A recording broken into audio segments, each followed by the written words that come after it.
Hello everyone, আসসালামু আলাইকুম। কেমন আছেন সবাই? আশা করছি ভালো আছেন। আজকে একটি মজাদার ও খুবই আকর্ষণীয় একটি রেসিপি নিয়ে হাজির হয়েছি। আজকে আমি রান্না করব খাসির গোশতর সাথে পরোটা। এটা খেতে কিন্তু দুর্দান্ত লাগে, আর কোরবানিতে প্রায় সবার ঘরে এই খাসি কিংবা গরুর মাংস রয়েছে, তো অবশ্যই আপনারা এই সময় এটা ট্রাই করতে পারেন। তো প্রথমে আমি এখানে খাসির মাংস নিয়ে নিয়েছি ধুয়ে পরিষ্কার করে। এরপর এখানে আমি পেঁয়াজ কুচি ও কয়েক টুকরা আলু দিয়ে দিয়েছি। এরপর আমি এখানে 2টা আনাম রসুন ও একটা কোয়া রসুন দিয়ে দিয়েছি। এরপর এখানে আমি মশলা দিয়ে দিয়েছি 2টা এলাচ, দুটো তেজপাতা এবং 2টো দারচিনি। এরপর এখানে আমি 1 চা চামচ আদা বাটা ও রসুন বাটা দিয়ে দিয়েছি। এরপর হলুদের গুঁড়ো, মরিচের গুঁড়ো ও ধনিয়া গুঁড়ো দিয়ে দিয়েছি। এরপর সরিষার তেল দিয়ে এটাকে আমি ভালোভাবে মাখিয়ে মিশিয়ে নেব।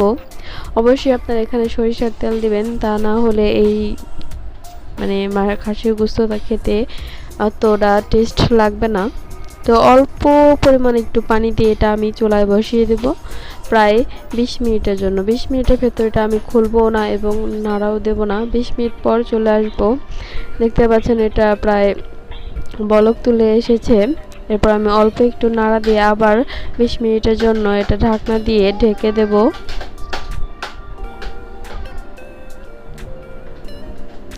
আর হ্যাঁ, যারা নতুন হয়ে আমার চ্যানেলের ভিডিওগুলো দেখছেন তারা অবশ্যই আমার চ্যানেলটি সাবস্ক্রাইব করে দেবেন, এবং আমার ভিডিও যদি আপনাদের ভালো লাগে অবশ্যই লাইক, কমেন্ট ও শেয়ার করবেন।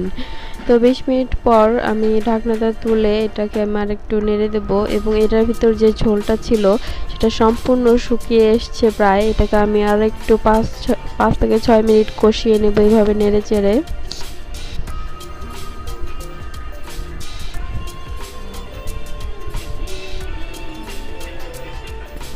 এরপর এখানে আমি এটাকে ভালো করে কষানো হয়ে গেলে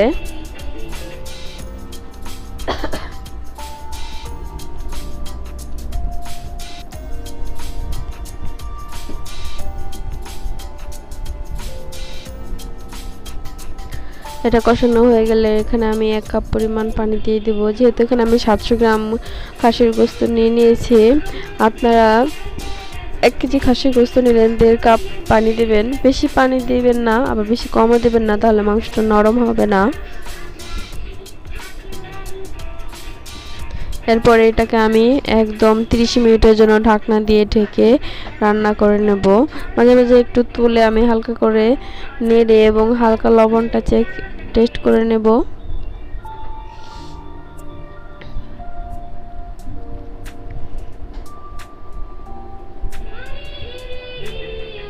এই পর্যায়ে চুলার আঁচটা হাই থেকে লোতে করে নেব এবং অল্প জিরা গুঁড়ো দিয়ে দিব।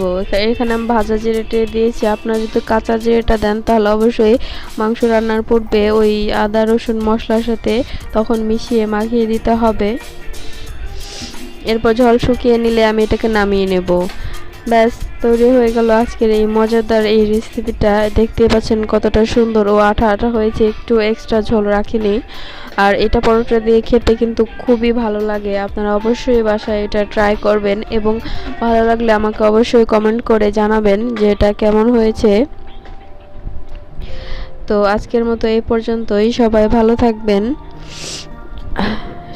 থাকবেন, আর অবশ্যই আমার চ্যানেলটি সাবস্ক্রাইব করে দেবেন।